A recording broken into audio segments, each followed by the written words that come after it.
Sandwiched between Battlefield 1 and Call of Duty Infinite Warfare, Titanfall 2 never really had much of a chance. The first-person shooter landscape of 2016 even had the remastered version of Call of Duty Modern Warfare, let alone all the other major game releases that happened within a 1-month span surrounding Titanfall 2. Games like Dishonored 2, Gears of War 4, Dragon Ball Xenoverse 2, and Watch Dogs 2 kept Titanfall 2 from reaching a wider audience, and that's a shame because now that I've played it, I wish I had first played it all those years ago. I really enjoyed the campaign and it really made me want to play the multiplayer, but now, 5 years later, that's not really an option. So let's go over the campaign, what I liked and didn't like, the minimal amount of multiplayer I was able to try, and if you've never played it, where in your backlog I believe the game should be. First off, let's start with the first thing everyone always notices, the visuals. Playing on the Xbox One, this game looks pretty good. There's good detail in the characters, titans, and levels. The levels are extremely well designed too. For the most part, a lot of the areas are designed to be able to be played as a titan or a pilot. So you need details that can be seen while wall running in an area that you can never access as a titan. And you need details that you can see from the specific point of view while piloting the titan. While some details do get lost while piloting the Titan, like the details on the soldiers on the ground, it's never a drastic change because they're so focused on fighting the enemy Titans, so the individual soldiers almost turn into background scenery, but that's a good thing so you can focus on the proper enemy at the time. The game is also fairly fast paced in terms of character speed and plot speed, so you don't ever really take the time to climb to the peak of a level and just enjoy the scenery. Personally, I didn't have any issues with the visuals in terms of how they were designed to look, and I also didn't have any issues with any visual glitches. I never came across an enemy with a floating gun or a body that got hit by a grenade and ended up glitched on a wall or anything like that. As far as I'm concerned, the visuals worked great and did exactly what they needed to do. The audio was also pretty spot on. While not all characters had amazing dialogue or fantastic voice acting, the two main voices you hear in the game did a pretty good job.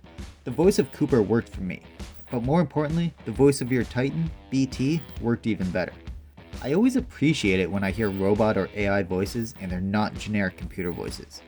While BT isn't the most personality-driven character like GLaDOS from Portal, he still does show that there is personality written into his AI, something more similar to Jarvis from Iron Man.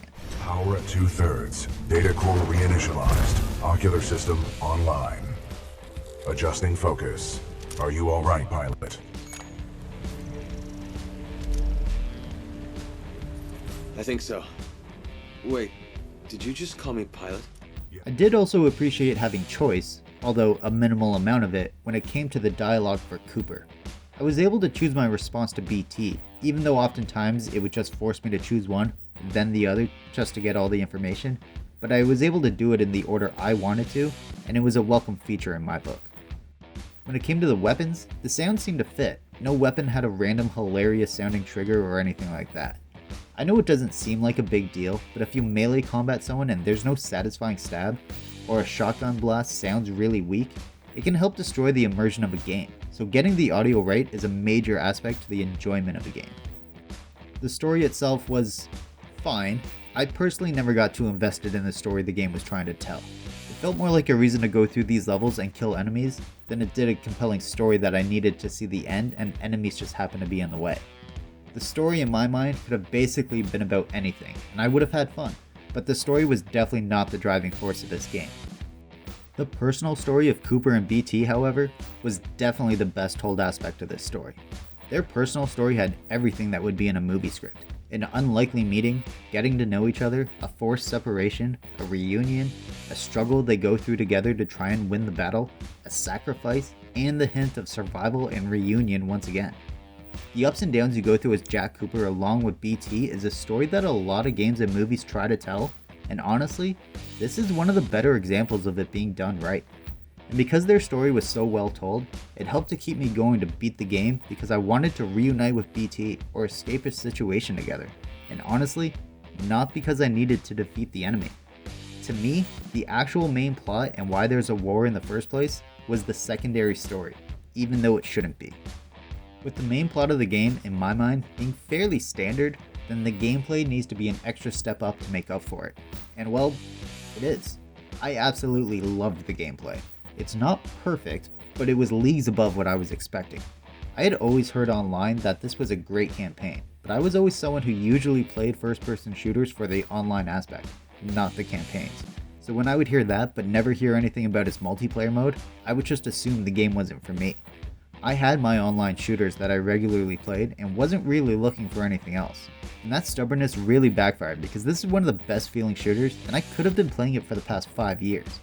The guns, the aiming, the melee kills all feel great, but there's so many shooters out there they would have to make sure those aspects are top notch just to compete.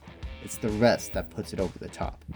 The speed of Cooper, the smooth transition to sliding around a corner, the agility you have when it comes to wall running, it's all fantastic and feels completely natural.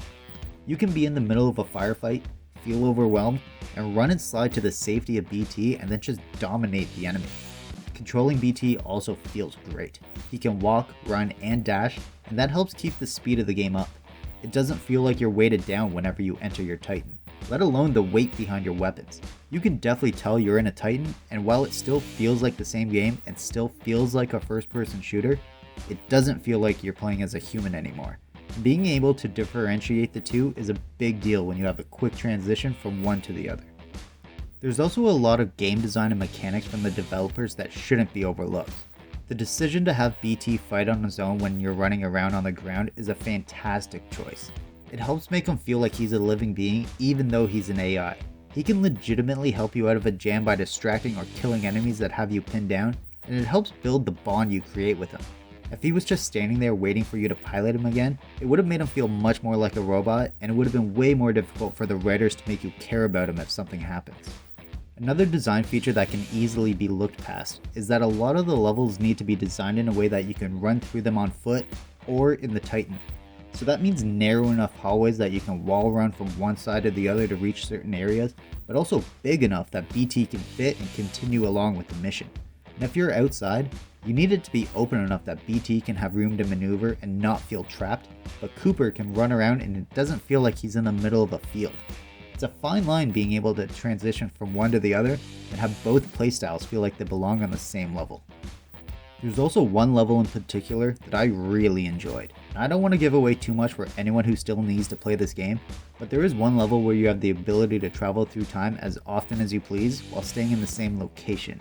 This level has enemies in both timelines finding you and losing track of you, and the way they respond when you re-enter their timeline is fantastic. You can sneak to another corner of the room, travel through time, and surprise them from behind, and I think it's one of the best design gimmicks for a level that I've ever played. And the last mechanic that I wanted to mention is something that I basically never used, but I think it's a good idea. Throughout the game, if you're lost, there is a ghost runner that can show you the way. I think it's a good feature because it's not forced upon you. If you choose to use it, go ahead. If you don't, that's entirely your choice, and I think it's the right way to go about it.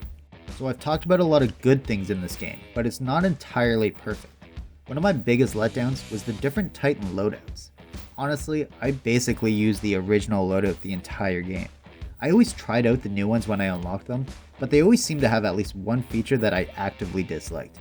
I would have really preferred the ability to customize my Titan loadout, or find upgrades or new weapons throughout the game that I could swap out. If I could just swap out my burst core or only change my missiles instead of changing everything, then I think it would have been even more enjoyable. The campaign also doesn't have a ton of replayability. While there are collectibles, I personally never really felt like they were very important to the experience of the game. But on the plus side, there is a mission select screen, and within the mission select screen, there is a chapter select.